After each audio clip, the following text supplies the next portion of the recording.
Vamos a dar lectura en el Evangelio de Lucas, capítulo 15, versículo 1 al verso número 7. Se acercaban a Jesús todos los publicanos y pecadores para oírle. Verso 2, léalo por favor. Este a los pecadores recibe y con ellos come. Entonces él les refirió esta parábola diciendo: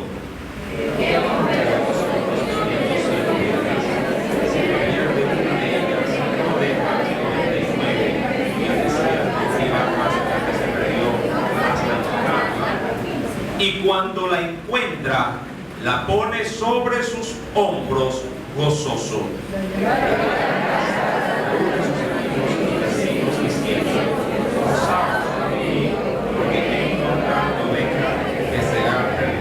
Todos el verso número 7.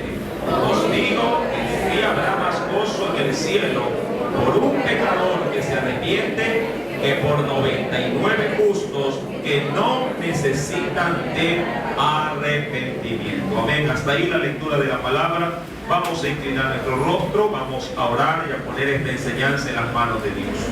Padre, en el nombre de Cristo Jesús, en esta hora, oh Padre Celestial, nuevamente nos encontramos aquí en tu casa. Permítenos por medio de este texto, por medio de esta palabra, Señor amado, encontrar para conforme nuestra necesidad ese aliento que necesitamos. Ayúdanos, Espíritu Santo, que sea, Padre Celestial, tu misma presencia ministrando nuestras vidas. Que sea tu gracia, tu misericordia, Señor amado, con una manera abundante, derramándose poderosamente en cada uno, Señor amado, también de nuestros amigos que hoy nos están visitando. Y Dios, que tu palabra pueda saciar y pueda suplir a esa necesidad, a cada uno conforme, Señor amado, al deseo de su corazón. Que toda tu iglesia pueda ser preciosa y enormemente, Padre, bendecida. Te lo imploro en el nombre de Cristo Jesús y te doy gracias, Padre, Hijo y Espíritu Santo. Amén y amén. Evangelio de Lucas, capítulo número 15, versículo 1 al versículo número 2, nos declara lo siguiente: se acercaban a Jesús todos los publicanos y pecadores para oírle. Y los fariseos y los escribas murmuraban diciendo: este a los pecadores recibe y con ellos come. Si algo lo identificaba a Jesús, era no solamente su mensaje, sino también su aceptación y hasta cierto punto su forma de ser para con los hombres más humildes de su pueblo. Entiéndase por humildad, no necesariamente a aquellos que por su condición de pobreza carecían de lo más necesario, sino también por aquellos que por su condición espiritual no habían podido obtener la gracia del perdón. Jesús nunca estuvo ajeno al hombre pecador. Jesús nunca estuvo ajeno a aquellos que estaban mal con Dios. De hecho, su principal propósito en la tierra era de poder allegarse a este tipo o a esta clase de personas para poderlos rescatar. Cuando Jesús comenzó a dar su mensaje en medio de un pueblo considerado despreciable por algunos principales sectores religiosos de su entorno, Jesús también, mi amado hermano, sufrió las consecuencias, ya que no solamente menospreciaban a los pecadores, sino que con ellos también a los que se les juntaran. Jesús, dice la Escritura, compartía precisamente con este grupo de personas, publicanos y pecadores, entendiendo que el sector de los publicanos eran personas del propio pueblo de Israel, pero que por su oficio servían al César o servían a Herodes en la recaudación de los impuestos. Estos hombres que eran considerados, sí, personas del mismo pueblo, también eran considerados por aquellos religiosos como traidores a la patria, ya que prestaban sus servicios cobrando los impuestos para un emperador que los tenía subyugados, que los tenía esclavizados. Esa forma de trabajar o de ganarse el dinero cada día no era nada así gustoso para aquellos que defendían la nacionalidad judía y quienes trataban hasta cierto punto, sí, de liberarse de la opresión romana. Esos eran los publicanos. Y entiéndase por pecadores, aquellos, mis queridos hermanos, sí, que tenían, diríamos así, de manera expuesta su vida, sí, en este caso, su forma de vivir de manera pública, sí, de una manera no ajustada a la moral, sí, de la sociedad. Cuando hablo de pecadores, hablo propiamente de mujeres que se dedicaban a la prostitución, enfermos, paralíticos, diríamos sí, lo desechable de la sociedad. Usted recordará en enseñanzas anteriores que para todo judío, sí, ortodoxo, pegado a la ley, toda persona que tenía una enfermedad estaba asociado también con el pecado. Aún los mismos discípulos de Jesús, cuando vieron a un hombre que estaba ciego y que lo había sido durante toda su vida, no tardaron en cuestionar y decirle a Jesús: Señor, ¿quién pecó, este o sus padres, para que haya nacido así? Mi amado hermano, esa era la mentalidad, sí, del entorno en los tiempos de Jesús con respecto a los publicanos y a los pecadores. Pero ellos, a diferencia de los grupos religiosos de la época, ellos tenían mayor interés en escuchar lo que Jesús tenía que decirles que el propio pueblo que pretendía, sí, para sus propios ojos, saber algo de Dios. Jesús, como también lo declara en otros evangelios, a lo suyo vino, pero los suyos no le recibieron. Bajo ese contexto bíblico, cuando vamos al versículo número 2, entonces Jesús nuevamente fue ocasión, sí, de murmuración. Los fariseos, dicen el versículo número 2, y los escribas, estos grupos eran los encargados de interpretar y de exponer la ley al pueblo. Los fariseos y los escribas murmuraban diciendo: este a los pecadores recibe, es decir, les da la bienvenida, y para empeorar el asunto, con ellos comparte el alimento. Si vamos a un texto de referencia en el Evangelio según San Lucas, en el capítulo número 5, veamos por favor qué nos dice el Señor. Un texto paralelo, de hecho, que hay como referencia en la misma escritura. Lucas capítulo número 5, versículo número 29, nos dice el Señor, y el 30, amén. Un publicano había venido, y este texto ya fue motivo de estudio en su determinado momento. Dice el verso número 29, y le di, el cual era por cierto publicano, y le hizo gran banquete en su casa. Y había mucha compañía de publicanos y de otros que estaban a la mesa con ellos. Verso número 30, léalo por favor. Y los escribas y los fariseos murmuraban contra los discípulos diciendo: ¿por qué coméis y bebéis con publicanos y pecadores? Ahora, la pregunta tenía una respuesta de acuerdo, sí, al entorno religioso, sí, en los tiempos de Jesús. El compartir, sí, con ellos, con aquellos que se los catalogaba pecadores, era sinónimo de contaminación. Todo judío ortodoxo pegado a la ley, sí, asociaba, sí, pecado con inmundicia, enfermedad con pecado e inmundicia. Y el solo hecho, decían ellos, de tener un roce, un acercamiento, el tener que compartir algo, los exponía a que se contaminaran. Básicamente ese era el paradigma, la forma de pensar que tenían los judíos. Para ellos, si de pronto caminando por las plazas de la ciudad, si por una, diríamos así, de manera accidental, una ocasión de un encuentro súbito, un pecador, según ellos, o un publicano, los rozaba, llegaban a su casa y pasaban por un proceso de lavamiento para poder, según ellos, quedar limpio de cualquier pecado que esa persona que lo había rozado había cometido. Y solo así él se veía ahora nuevamente, si diríamos así, transparente delante de Dios. Mi amado hermano, la situación era muy crítica. Si vemos, diríamos, una forma religiosa tan, pero tan rígida como la vivían o la querían llevar o la exigían al pueblo, los fariseos, los escribas, los saduceos y aún también los herodianos, grupos principales que conformaban la sociedad judía.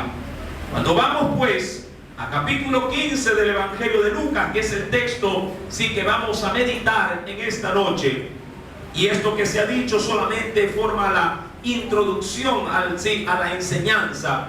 Jesús, óigalo bien, al darse cuenta de toda la murmuración que se estaba dando por su acercamiento a aquella clase de personas, entonces dice, el Señor les refirió esta parábola. Usted ya sabe lo que es una parábola, ¿verdad? Ya la hemos visto también en otras enseñanzas. Es simplemente un lenguaje que el Señor utiliza a manera de ilustración para dejar remarcada una doctrina, una enseñanza. Amén. Cada vez que usted vea en la Escritura el término parábola, es el Señor tomando algo en sí mismo para poderlo manifestar al pueblo, pero a través de una ilustración, un lenguaje figurativo que puede ser algo ficticio, como pudiera ser algo veraz o algo real, pero el trasfondo, ¿qué es lo que busca? Dejar, para el pueblo en este caso, o para sus discípulos, dejar una enseñanza establecida. Ahora bien, cuando Jesús escuchó, dice ahí, les refirió esta parábola. Versículo número 4, veamos de qué se trata. Y él dice, ¿qué hombre de vosotros, teniendo 100 ovejas, si pierde una de ellas, no deja las 99 en el desierto y va tras la que se perdió hasta encontrarla? Y cuando la encuentra, la pone sobre sus hombros. Dice ahí, ¿en qué condición se la pone? Dice ahí, gozoso. Versículo número 6.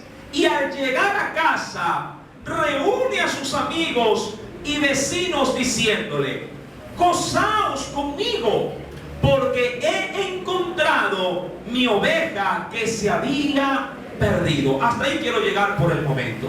Ahora, Jesús, mi amado hermano, toma esta ilustración, esta parábola, para ilustrarse en medio de estos que se encontraban cuestionándolo, criticándolo, y que también recordando que Jesús no estaba solo, estaba también junto con publicanos y hombres considerados pecadores. Mi amado hermano, Jesús quiere dar relevancia sobre todo a la misericordia que se debe de tener por el prójimo. Y mucho más si ese prójimo es uno que pertenece a la misma nación a la cual ellos también pertenecen. Mi amado, y hoy vamos a concentrarnos en esta parábola para también nosotros aprender, de la misma forma, de la misma manera, cómo debemos de ser también con nuestros hermanos, con nuestro prójimo.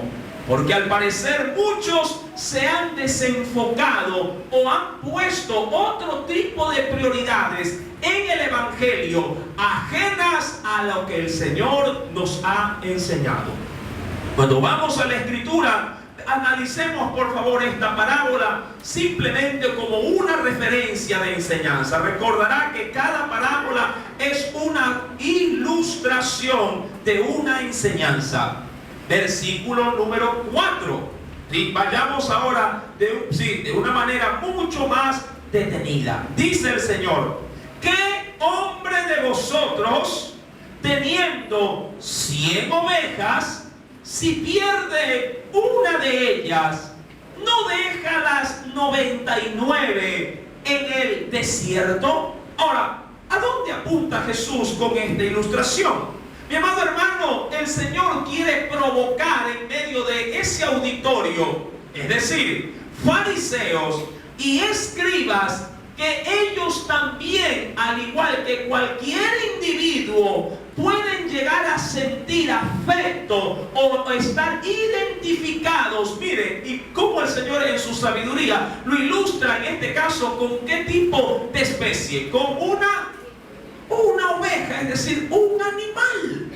Mi amado hermano, Jesús quiere pragmatizar la enseñanza, dejando establecido el principio de la misericordia, aún, mi amado hermano, sí, fundamentado en los animales. Ahora, no voy a hablar de los animales, porque Jesús está simplemente dando una ilustración, tomando como referencia a las ovejas.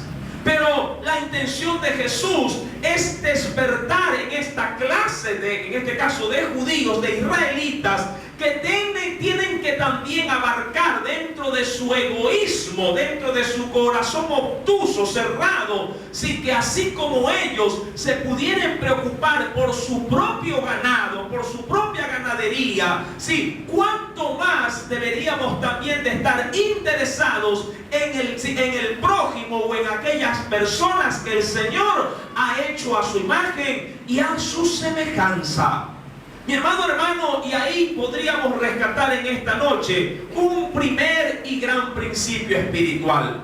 Cada uno de nosotros debe de estar preocupado de aquella persona que está sentada a su lado, más allá de la condición que éste se encuentre. Sea que esté bien o mal con Dios la persona que está a su lado, sea esta cristiana o no, usted y yo tenemos una responsabilidad delante de Dios. Velar por esa persona que el Señor la ha puesto en nuestro entorno. Quiero tomar por favor una referencia bíblica en el primer libro de la Biblia. Acompáñeme por favor, porque esa demanda Dios se la hizo a un hombre reconocido en la Biblia como uno de aquellos que son mayores transgresores de la palabra. Veamos de quién se trata.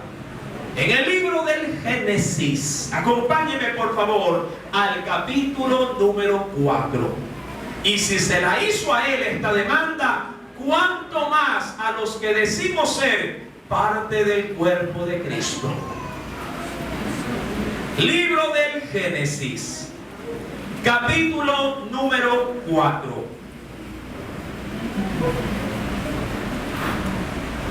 ¿Ya logró reconocer al personaje? Verso número 9.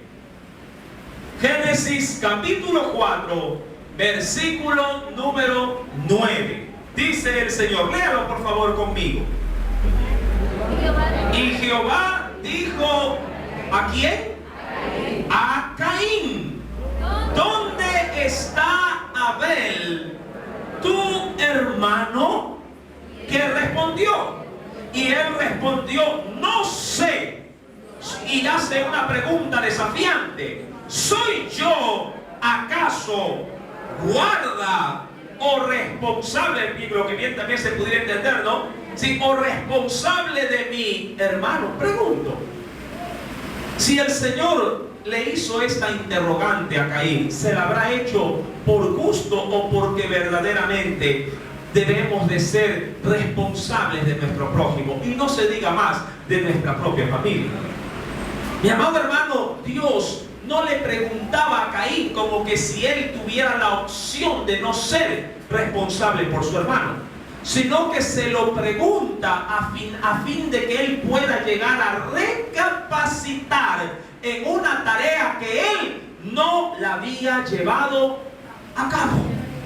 Porque a esas instancias ya Caín, ¿qué había hecho? Ya había matado a su hermano. Mi amado hermano, hay muchos que pueden asesinar a sus hermanos cuando no cumplen la función de ser guarda de los mismos. ¿Cómo es eso, mi querido hermano? Cada vez que tú te olvidas de alentar, cada vez que tú te olvidas, sí, de atender, cada vez que tú te despreocupas de dar seguimiento a aquellos que tú dices que son tu familia en Cristo, uno, mi amado hermano, de manera inconsciente está cada día, cada vez que te olvidas de ellos, estamos matando a nuestros hermanos. De hecho, mi amado hermano, la responsabilidad no recae tan solamente en el líder de una congregación, que por cierto también la vamos a considerar más adelante, sino también en la vida de cada uno de nosotros, porque a eso nos ha llamado el Señor, a ir a buscar la oveja que se había perdido. Acompáñame por favor ahora al Nuevo Testamento, en la carta de los Gálatas.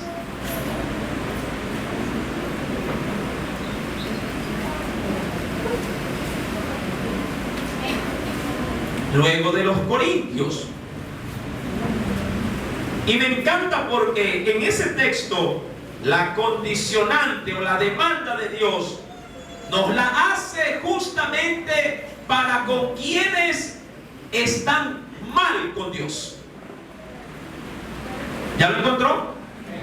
Gálatas capítulo 6, verso número 1 al 2.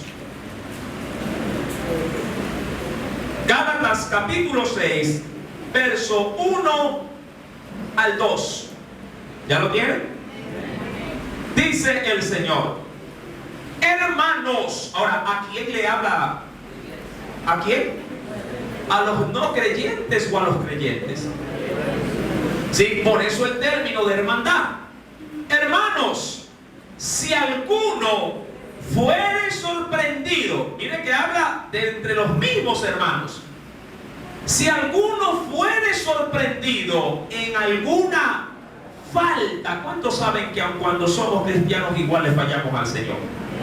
Y a veces en el proceso de la falta nos desanimamos, como decimos en términos, diríamos así, de lenguaje cristiano, nos enfriamos, ¿sí? Y de a poco nos vamos desalentando. Y si tuvimos la frecuencia de venir a la iglesia, ¿qué pasa cuando estamos alejándonos de Dios por causa del pecado? Comenzamos a menguar, comenzamos a faltar. Si de pronto estábamos fervorosos en alguna actividad que habíamos puesto como meta para servir al Señor, cuando caemos, cuando nos debilitamos o pisoteamos la palabra, mi amado hermano, nos comenzamos a desconectar de esa responsabilidad que un día le habíamos prometido al Señor. Bajo esa circunstancia, el Señor le dice a los hermanos que supuestamente están firmes y fervorosos en el Señor, a ellos les dice: hermanos, si alguno fuere sorprendido en alguna falta, vosotros, ¿quiénes? Los que somos, o los que podríamos decir que somos espirituales. Es decir, cuando habla el término que somos espirituales, es porque somos guiados ¿por quién? Por el Espíritu de Dios. Vosotros que sois espirituales. Ahora, mire la responsabilidad que recae sobre los hermanos. No dice sobre el pastor. Yo también soy un hermano en la fe, simplemente con una posición de cuidado sobre el redil, nada más. Pero me identifico también como hermano en la fe de cada uno de vosotros. Y la demanda es para todos. Dice el verso número 1, restauradle con espíritu de qué. Ahora, ¿cuál es la responsabilidad de entre los mismos hermanos para con otros hermanos que están caídos, que están desanimados o que se han salido del redil de las ovejas? Porque si usted considera, no pierda por favor, no pierda Gálatas, póngale el dedo ahí y acompáñeme nuevamente a Lucas. Cuando Jesús toma la ilustración de esta parábola, el Señor lo hace, mi amado hermano, de una manera muy especial, porque dice en el versículo número 4, sí, que de las 99, ¿verdad? ¿Dónde estaban las 100 ovejas? ¿Dónde estaban? ¿En dónde? Léalo conmigo otra vez. ¿Qué hombre de vosotros teniendo 100 ovejas, si pierde una de ellas, no deja las 99? ¿En dónde? ¿Dónde estaban las 100 ovejas? Pregunto, ¿el desierto es un buen lugar para las ovejas? ¿Verdad que no? Pero mientras estén con el pastor, no hay problema en el lugar que se encuentren, porque el pastor se encargará de, aún en el desierto, darle la guía, la protección y el cuidado que cada oveja necesita. Pero en el desierto muchas ovejitas pueden llegar a desanimarse por la misma condición de que se encuentran ¿en dónde? En un desierto. Mi amado hermano, bajo esa circunstancia, muchos hermanos que caminan día a día en las filas del Evangelio, en este desierto o en este mundo lleno de trampas, lleno de tentaciones, lleno de pruebas y dificultades, pueden también llegar a desanimarse o extraviarse. Ahora, ¿qué deberían de hacer aquellos que también forman parte del redil? Capítulo 6 de Gálatas, si retomamos por favor, nos dice el Señor que aquellos que son espirituales deben de restaurar con espíritu de mansedumbre, es decir, no enseñoreándote de aquella oveja que se extravió. Amén, es lo primero que el Señor nos recomienda. Vayan, restáurele, pero no recriminándole, sino más bien restaurando, ¿sí? Y eso haciéndolo ¿con qué? Con amor. Y aquí la Biblia dice en otro término, con mansedumbre, sin reclamar, porque tú no sabes qué tan herida o qué tan golpeada en el momento en que partió del redil ha quedado. Amén. Se dice a manera de eslogan que en el ejército, sí, del cristianismo, sus soldados, en vez de dar la mano a sus compañeros caídos, cuando se acercan a ellos, lo que le dan es el tiro de gracia para matarlos. Mi amado hermano, nuestra responsabilidad no es dar un tiro de gracia diciéndole al hermano que se apartó, sí, el diablo te va a llevar de cabeza ahora que estás fuera. ¿Verdad? Que a veces de una manera, diríamos, negligente, menospreciamos a los que un día conociendo al Señor, sí, vagan nuevamente por el mundo. El Señor nos dice, tengan cuidado, mi amado hermano, porque hasta en eso el Señor nos advierte, sí, diciéndole a la iglesia, el que cree estar firme, mire que no caiga. Cuidado, mañana más tarde el que está fuera del redil soy yo. Amén. Porque hay postreros, dice la Biblia, que serán primeros, es decir, hay últimos que vendrán al Evangelio y podrán ocupar sitiales de preponderancia, y hay quienes estando en adelante pueden irse a la cola, porque se descuidaron y se despreocuparon de su relación con el Señor. Mi amado hermano, en el versículo número 1 termina diciendo, considerándote, ¿cómo debes de considerar a tu hermano que se ha salido del redil? Considerándote a ti mismo, no sea que tú también seas tentado. Y la recomendación del verso 2 es sorprendente. Sobrellevad los unos las cargas más de los otros. Y me encanta porque dice en ese término, sí, en ese versículo de manera final, y cumplir así la ley de Cristo. ¿Es o no es una ordenanza? ¿Verdad que lo es? ¿La estamos o no la estamos cumpliendo? Yo escucho siempre a manera de conversación con los hermanos: uy, ya no viene fulano de tal.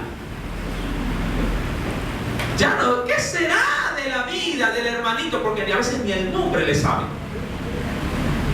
Son años congregándose. Es tiempo ya de largo que se conoce. Y muchas veces simplemente, ¿cuál? El que tiene pues el lunar aquí, dice. Mire hasta dónde llega nuestra supuesta comunión entre hermanos. Es preocupante. Me encantaría que se confunda de nombre por tantos hermanos que tiene. A veces en casa pasa eso, ¿verdad? Termina nombrando a todos y al último le da el clavo a quien quería llamar. Oye, Pedro, Juan, ay, Daniel, ven acá, que eres tú que quieras. Pero, amado hermano, es preocupante la relación que hay entre las ovejas. Mi amado hermano, usted debería, al igual como el que preside la iglesia, debería estar tan preocupado de su prójimo, de su hermano, de la ovejita que está en el redil, porque así lo demanda la ley. No del Antiguo Testamento, la ley del Nuevo Testamento. ¿La ley de quién? De Cristo. ¿Qué ley es la que demanda esto? El sobrellevar, es decir, el de compartir la carga de tu hermano sobre tus hombros. Y ahí donde muchos se quieren tirar para atrás y dicen: hermano, si con dificultad llevo mi propia carga, ¿verdad? Como para estar preocupado por la carga, sí, de mi hermano o de mi compañero o de mi amigo. Pues, mi amado hermano, tu carga debes de aprenderla a poner en el Señor y tomar la carga del Señor y ponerla sobre tus hombros. Recuerda que esa fue la ordenanza de Jesús y fue una de las enseñanzas también que vimos domingos anteriores. Mi amado hermano, el Señor ha sido tan tajante con esta enseñanza que continúa diciendo, acompáñenme nuevamente por favor a la carta, en el Evangelio de Lucas 15, luego nos pasamos a la carta de Santiago. Lucas 15, versículo número 4. ¿Hasta dónde debo yo? Y me encanta la ilustración porque el Señor me pone un inicio y un fin a mi responsabilidad por la oveja. ¿Ya lo tienen? 15, verso 4. ¿Qué hombre de vosotros teniendo 100 ovejas, si pierde una de ellas, no deja las 99 en el desierto? Y primer parámetro, va tras la que se perdió. Primer punto y muy importante. Es decir, mi amado hermano, que pone en su vida una prioridad. Muchos dicen: hermano, ¿en qué puedo ayudar en la iglesia? Ustedes saben que todo creyente tiene un ministerio. Recuerden que eso ya también lo habíamos analizado. ¿Qué ministerio tiene todo hijo de Dios? Sea o no sea, sí, que esté sirviendo en el altar. ¿Qué ministerio tenemos? El ministerio de la reconciliación. Y hay dos formas de reconciliar a la humanidad. La primera, con los perdidos, los que no conocen del Señor. Uno los reconcilia ahí, en ese sentido, sí, al mundo pecador, al que no conoce de Cristo, al incrédulo, como se suele catalogar, lo reconcilia por medio del mensaje ¿a quién? A su Dios. Pero hay otro ministerio de reconciliación que tiene el doble honor de parte de Dios para quien lo toma a cargo. Y es el ministerio de la reconciliación para con los hermanos que se han apartado de la fe. Es decir, el Señor también espera y anhela que quienes forman el cuerpo de Cristo, así como tienen interés de ir a rescatar las almas que no le conocen, también debemos de ir a rescatar las almas de aquellos que ya le conocen, pero que por alguna razón se han apartado de los caminos del Señor. ¿Quieres saber en qué consiste eso? En Santiago capítulo 5. Carta de Santiago. ¿Cuántos están aprendiendo? ¿Cuántos lo van a hacer? Qué bien.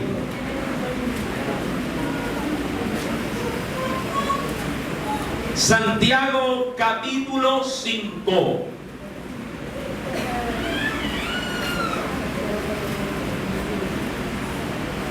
¿Lo encontró? Los últimos dos versículos de ese capítulo, 19 y 20.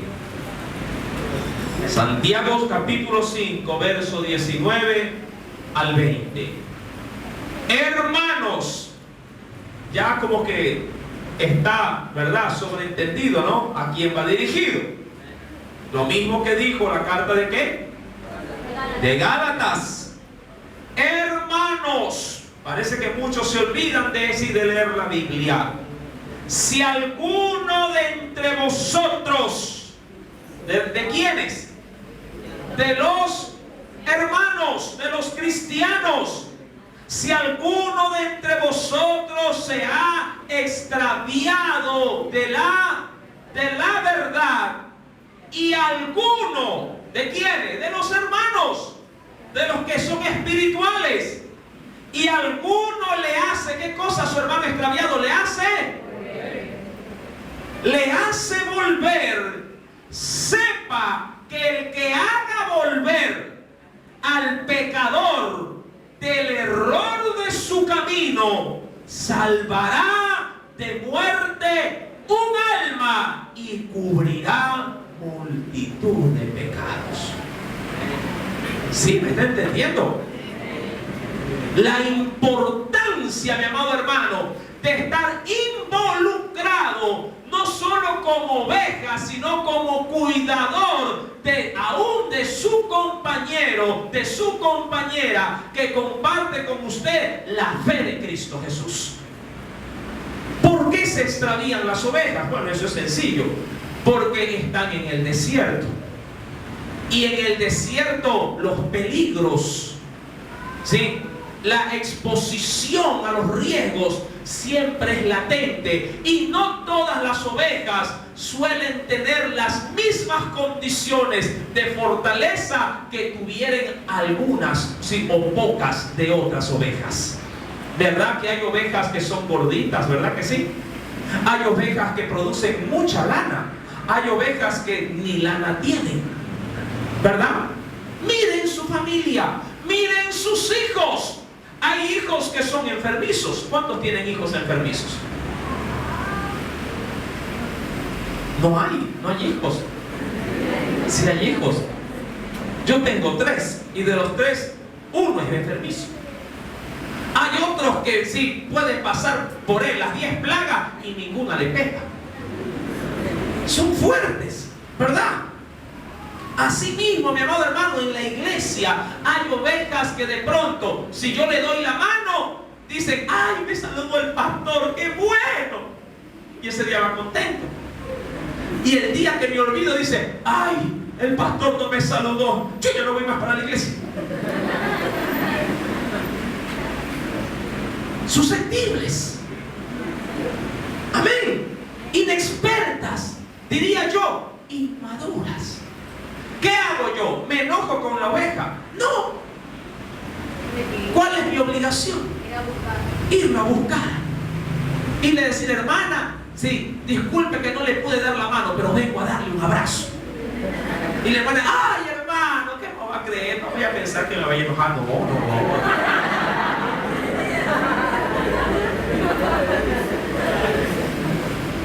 El que hace volver a la oveja, no solamente, amado hermano, el pecado de ella se le perdona, sino que, mi querido hermano, esa vida vuelve otra vez a formar parte del cuerpo de Cristo. Y eso debe producir en la vida de los hermanos gozo, alegría, no como los fariseos y los escribas que están a veces introducidos en las iglesias señalando el pecado del hermano en vez de ir y restaurar la vida de su hermano. ¿Sí se está dando cuenta? Mi amado hermano, el Señor así lo ha dicho. Verso número 20, léalo por favor en alta voz. Espero que prenda en este momento su grabadora y lo establezca en la cinta de su corazón. ¿Qué dice el verso 20? Más fuerte, no se oye, más fuerte. ¿Qué dice?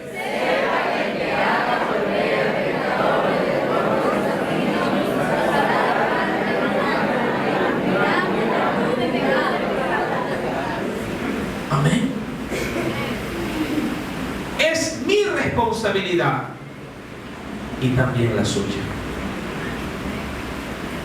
Amén. Es mi responsabilidad y también la suya. Y dentro de mi responsabilidad, acompáñeme a Ezequiel, capítulo 34.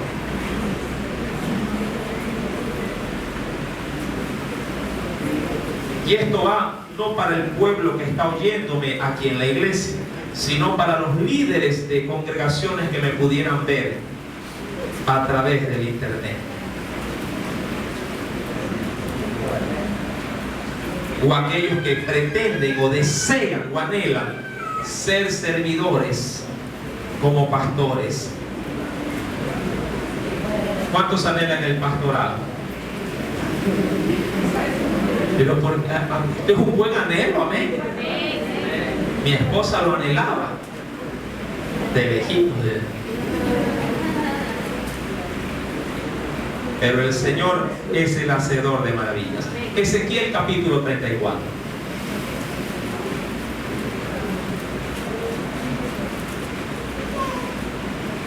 ¿Ya lo encontró?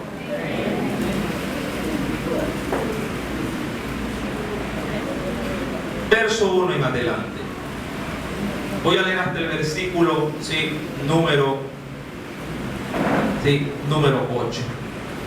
Vino a mí palabra de Jehová diciendo: Hijo de hombre, hablándole al profeta Ezequiel, profetiza, es decir, proclama mi palabra. ¿Contra quiénes? ¿Contra quiénes? Contra los pastores de Israel. Si lo quiero pasar a tiempo presente, contra los pastores de la iglesia, sí, en general. Y di a los pastores: así ha dicho Jehová el Señor. ¡Ay! No es de gozo, es un ay de dolor que se experimenta obviamente a consecuencia de un juicio. ¡Ay de los pastores de Israel que se apacientan! ¿En qué dice ahí? Es decir, que se confortan a sí mismos, que se alimentan a sí mismos, que se cuidan y se preocupan, pero por sí mismos, pero no por quienes. Porque si se habla de un pastorado, se habla, mi amado hermano, también de una responsabilidad esencial. O alguien es pastor porque tiene ovejas que cuidar, por eso es pastor. Si alguien es médico, ¿cuál es su responsabilidad esencial? De lo contrario, dejaría de ser médico. ¿Se debe a quién un médico? A sus pacientes, ¿verdad? Si no tiene pacientes, si no tiene a quien curar, entonces ¿de qué le sirve el título de qué? De doctor.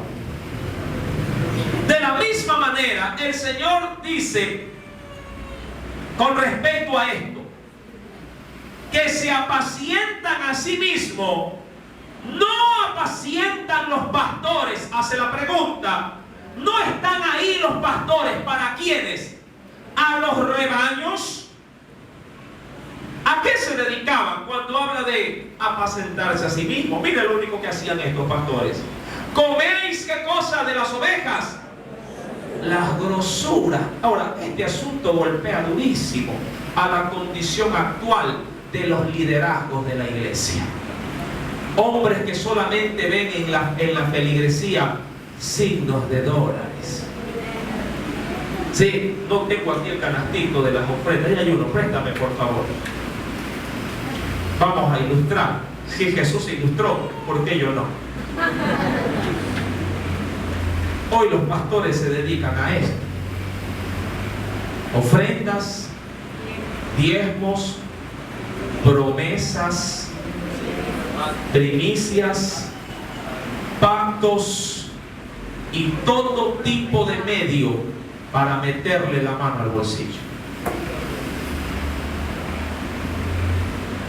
Y las ovejas, penosamente, que desconocen de la verdad de la palabra de Dios, porque los pastores no dan de comer verdadera comida de Dios al pueblo, manipulando las escrituras, estos pastores sí despluman a sus gallinas, arrancan cada ovillo de hilo, de lana de sus ovejas, y las grosuras se las comen ellos.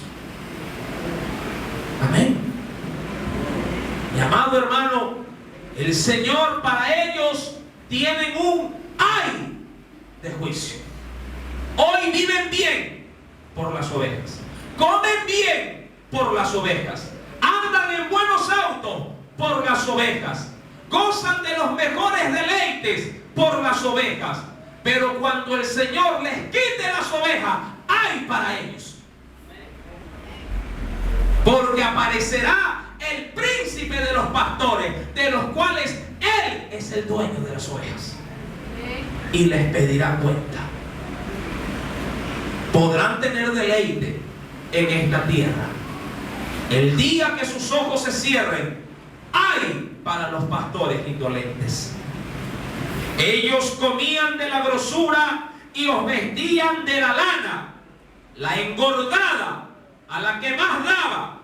¿Qué hacían con ellas? Las mataban. Mas no apacentáis, dice ahí, las. ¿Por qué? Porque cuando les tocaba ir a hacer una visita, no puedo. Cuando les tocaba ir a un hospital para ir a orar, no puedo. Por eso es que hay muchas ovejas que se extrañan cuando a uno lo ve y dice: pastor, ¿y usted me ha venido a visitar? Nunca antes alguien había venido a mi casa. Pero ¿por qué se expresan así las ovejas? Porque la labor de los pastores es deficiente. Porque la labor y la tarea de los responsables de administrar las ovejas del Señor no cumplen los estándares bíblicos. Porque si los pastores tuvieran a bien poner la palabra por obra sobre sus ovejas, mi amado hermano, las ovejas más bien se extrañarían si un pastor no estuviera velando por ellas. Y dirían: pastor, esta semana no ha ido. Amén. Mi amado hermano, usted debe de solicitar de sus líderes la atención que usted necesita. Es verdad, yo no me aparto de esto. Sería un hipócrita al decir que en una iglesia no se debe de ofrendar y de diezmar. Por supuesto que sí, porque es demanda de Dios. Pero también es demanda de Dios que quienes viven del altar trabajen. Amén. Porque el obrero es digno de su salario. Pero para poder tener un salario, primero hay que ser obrero, trabajar, sudar, velar, no descansar, porque es la labor que Cristo nos enseñó. ¿Sí me está entendiendo? ¡Qué bueno! Si en algún momento le toca partir a otra iglesia o a otra congregación, demande en Dios lo que la oveja necesita de su pastor. Estos pastores, dice en el verso 4, no fortalecían, y esa es la labor, las débiles. No curaban, ¿qué cosa? A la oveja enferma. No vendaban a la oveja que estaba perniquebrada o con su patita rota. Y no volvisteis a ¿qué? A redil, ¿a quién? Es decir, que cuando se perdían, ¿qué decían los pastores? Si se va una, vendrán 100. ¿Cuántos han escuchado esos mensajes? ¿Verdad? Y el pueblo ignorante, las ovejas ignorantes dicen, ¡amén!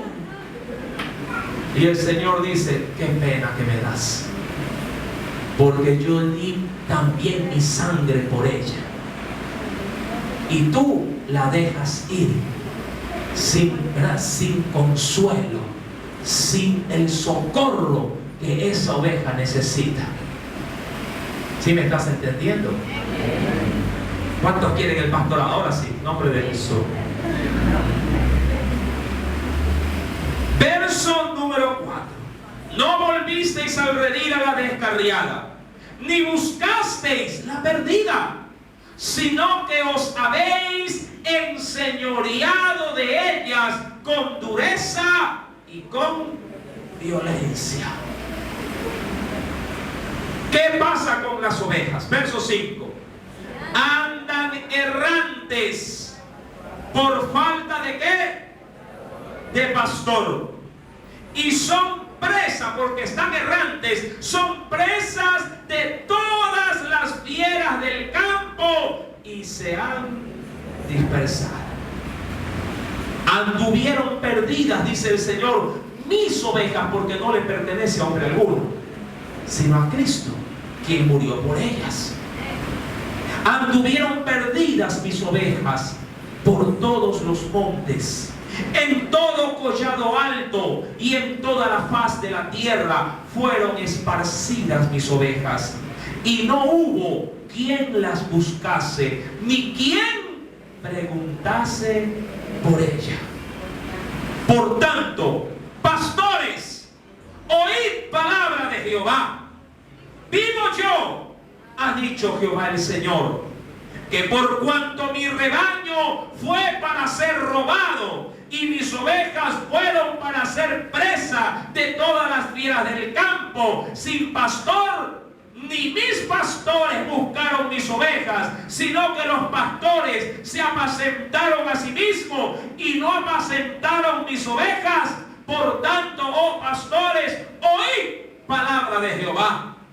Así ha dicho Jehová el Señor: he aquí, yo estoy contra los pastores y demandaré mis ovejas de su mano y les haré dejar de apacentar las ovejas. Una recomendación para los pastores que me pudieran oír: si no estás cumpliendo tu función, sal de ahí y deja que Dios ponga otro. Pero que las ovejas no sufran las consecuencias de una labor irresponsable por parte de quienes recae toda la responsabilidad de Dios. Amados hermanos, bien el Señor pudo decir en Lucas capítulo 15, versículo número 4, que ha dejado a las 99 en el desierto y va tras ¿quién? Tras la que se perdió. Y no, mire, me encanta porque en la segunda tarea de ese pastor es que no descansa hasta ¿cuándo? Hasta encontrarla. Es decir que por ahí, ya eso sí, abriendo el abanico, no solamente para el pastor, sino hasta para la congregación. Mi amado hermano, si tú llegares a poner en tu corazón y decir: hermano, voy a ir a visitar al hermano que ha dejado de venir, pero no lo encontré y ya no voy. ¿Hasta dónde debe de llegar tu compromiso en Dios por tu hermano en la fe? Hasta encontrarla. No estuvo el lunes, ¿qué te toca? Cuando tú quieres encontrar a alguien en las redes sociales, ¿cuántos andan en las redes sociales? ¿Ah? ¿Cómo escarban en el Facebook? ¿Dónde está? Me dejan poner con otro nombre. Esta semana Facebook, sí. En el Instagram veo la foto. No, en el Messenger. Twitter. Está en todo, hermano, si no me comen vivo los jóvenes. Y por ahí, ¡lo encontré! ¿Verdad que así es? Cuando están buscando empleo, ¿verdad que meten carpetas por todo lado? Parece campaña política, empapelan la ciudad del currículum. ¿Y cuándo se detiene? ¿Cuándo? Hasta cuando lo llaman y dicen, sí, fulano y así, venga, que el trabajo es suyo. ¡Gloria a Dios!, dicen ustedes ahí. Mi amado hermano, la labor de un pastor y de un hermano en la fe responsable con la tarea que se nos ha encomendado es, amado hermano, cumplirla para con nuestro hermano apartado. ¿Hasta qué punto? Hasta que ese hermano pueda ser encontrado. Amén.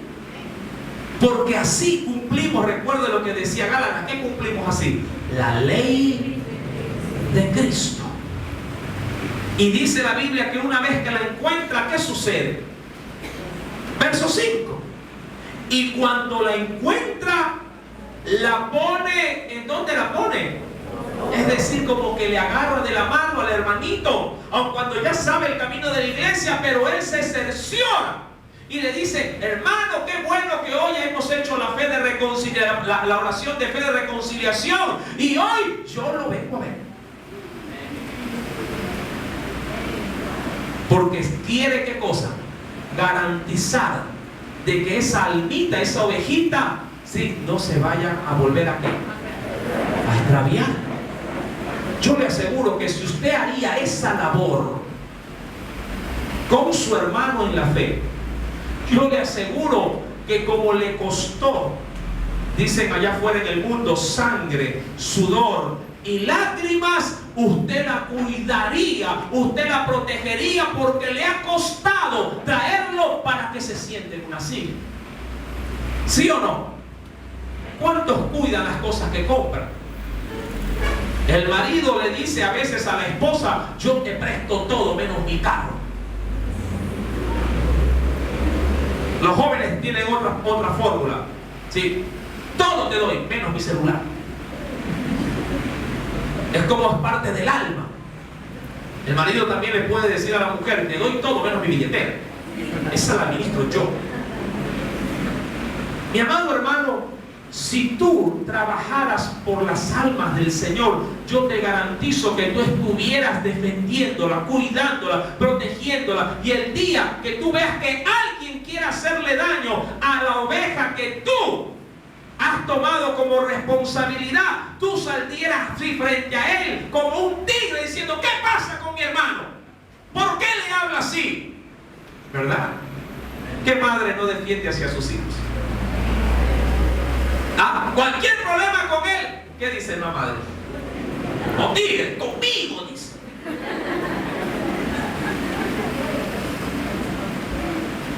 Ese mismo deseo, esa misma ansiedad debe de haber ¿por quién?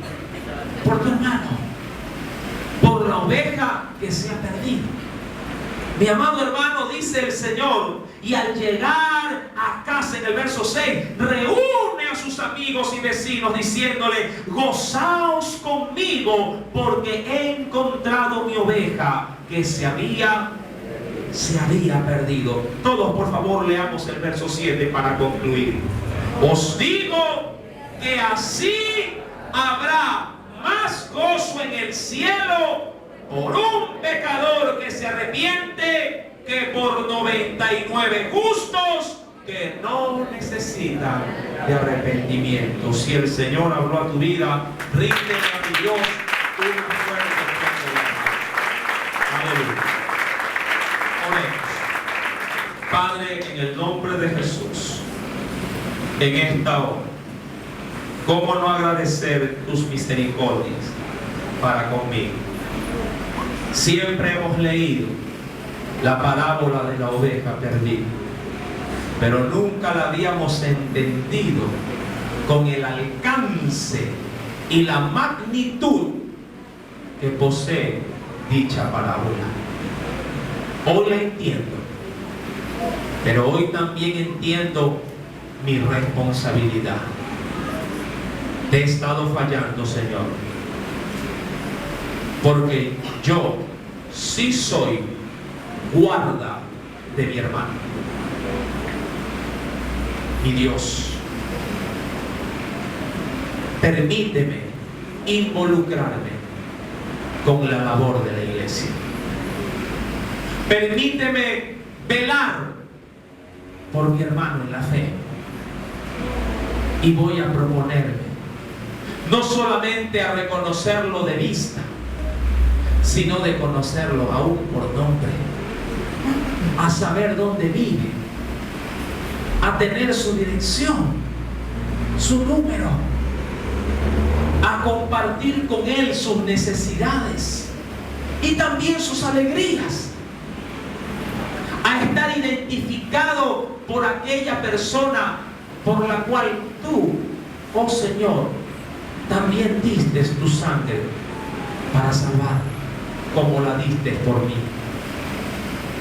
Ayúdame, Señor, a que este mensaje ingrese en mi corazón y no se esfume, sino que se haga algo real, algo concreto, algo que pueda dar fruto, porque el árbol que no da fruto es próximo a ser cortado, arrancado y echado en el fuego.